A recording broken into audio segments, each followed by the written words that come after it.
제가 취준생일 때 어떻게 하면 NCS를 잘할 수 있는지 몇 날 며칠을 고민한 적이 있습니다. 그렇게 고민하다가 다른 거 다 필요 없이 시험장에서 NCS를 잘 풀고 점수를 많이 얻는 것이 중요하다는 결론을 내렸습니다. 당연하죠. 평소에 아무리 잘 풀어도 시험장에서 못 풀면 의미 없는 거잖아요. 그런데 실제 시험에서는 한 가지 중요한 특징이 있습니다. 우리는 모든 문제를 풀 수 없다. 정말 예외적인 상황을 제외하고 거의 대부분의 NCS 시험은 모든 문제를 풀 수 없습니다. 애초에 그렇게 출제가 되는 거죠. 그런데 이 사실은 정말 중요합니다. 모든 문제를 풀 수 없다는 것은 내가 잘 풀 수 있는 문제 위주로 풀이하는 것이 유리하다는 것이니까. 하지만 실제 시험장에서는 이 사실을 망각하기 쉽습니다. 빨리 모든 문제를 다 풀어야지라고 생각하거나 순서대로 풀어야 유리하다는 시험 안내를 듣고 내가 풀지 못하는 문제를 붙잡고 시간을 보냅니다.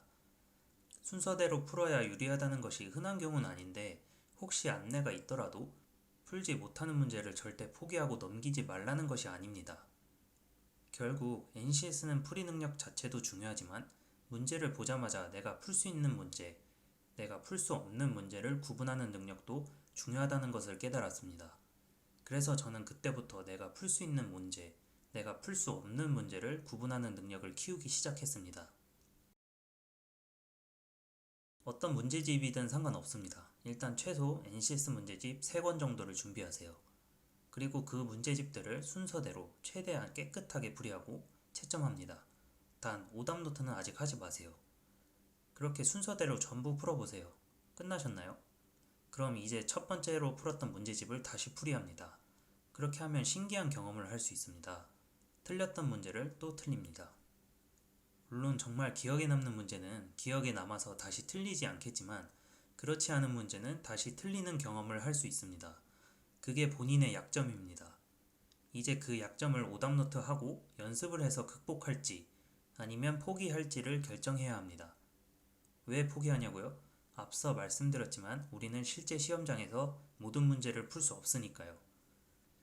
아니 근데 한정 같은 경우에는 과목별로 과락 제도가 있어서 원하는 문제만 풀 수 없는데 이건 어떻게 하냐 라고 생각하실 수 있습니다. 제가 말하는 풀이법은 나한테 유리한 과목 먼저 풀이하는 것도 있지만 같은 과목 내에서도 내가 잘 풀 수 있는 문제를 먼저 풀이하는 것도 포함합니다. 과목별 과락 제도가 없다면 나한테 유리한 과목과 문제 유형을 먼저 풀이하고 과목별 과락이 있다면 나한테 유리한 문제 유형을 먼저 풀이하는 것입니다. 이렇게 하기 위해선 제가 말씀드린 같은 문제를 반복해서 풀이하고 문제를 구분하는 능력을 키워야 하고요. 결국 문제를 구분하는 능력을 길러서 극복할 건 극복하고 포기할 건 포기하고 넘어가라는 것인데 여기에서 포기하는 것이 정말 중요합니다. 무엇을 말하냐면 우리가 문제를 구분하는 능력을 갖췄다고 가정합니다.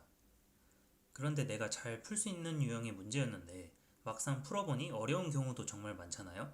이런 경우에도 포기할 줄 아는 것이 정말 중요합니다. 1분이 넘어갔는데 문제의 감을 못 잡았다. 선택지에 반도 추려내지 못했다. 이런 상황에서 문제를 그냥 포기하고 다음 문제로 넘어가실 수 있으신가요? 연습할 때는 가능해도 실전에서는 정말 어렵습니다. 그런데 포기하고 넘어가야 합니다. 실전에서는 풀 수 있을 것 같은 문제가 가장 위험해요. 이건 NCS뿐만 아니라 다른 시험에서도 마찬가지입니다. 풀 수 있을 것 같은 문제에 발목 잡혀서 시간을 보내지 마세요. 평소에 NCS 문제를 풀면서 못 풀 것 같으면 과감히 포기하고 넘어가는 연습을 하셔야 합니다. 일단 스톱워치를 준비한 다음 문제를 풀면서 체감상 시간이 꽤 지났는데 문제의 감을 못 잡았다. 이럴 때 어느 정도 시간을 지났는지 확인을 해보세요. 이러한 연습을 반복해서 체감상 30초에서 50초 정도를 익히셔야 합니다. 그리고 그 시간이 될 때까지 문제의 감을 못 잡았다면 과감하게 포기하고 넘기는 연습을 하셔야 하고요. 오늘 말한 공부법을 다시 정리하면 같은 문제를 반복해서 풀어서 본인의 약점을 찾고 그 약점을 극복할지 포기할지 구분할 수 있는 능력을 키운다. 이와 동시에 풀 수 있을 것 같은 문제를 포기하고 넘기는 연습을 한다입니다. 실전에서 내가 못 푸는 문제를 보자마자 넘기는 것, 풀 수 있을 것 같은 문제를 포기하고 넘기는 것만 지켜도 평소보다 더 많은 시간을 확보할 수 있습니다. 저는 이 공부법으로 실제 시험 점수를 향상시켰고 서울교통공사, 한국전력공사, 한국전기안전공사, 지방도시관리공단 등 필기시험에 통과할 수 있었습니다. 물론 이 공부법만으로 합격한 것은 아니고 오답노트, 과목별 풀이법 정립 등 다양한 노력을 했지만 결국 핵심은 내 약점을 찾고 포기하고 넘길 수 있는 능력을 키운 것이었습니다. 앞으로 이번 영상처럼 NCS 공부법에 관한 내용도 다뤄보겠습니다. 감사합니다.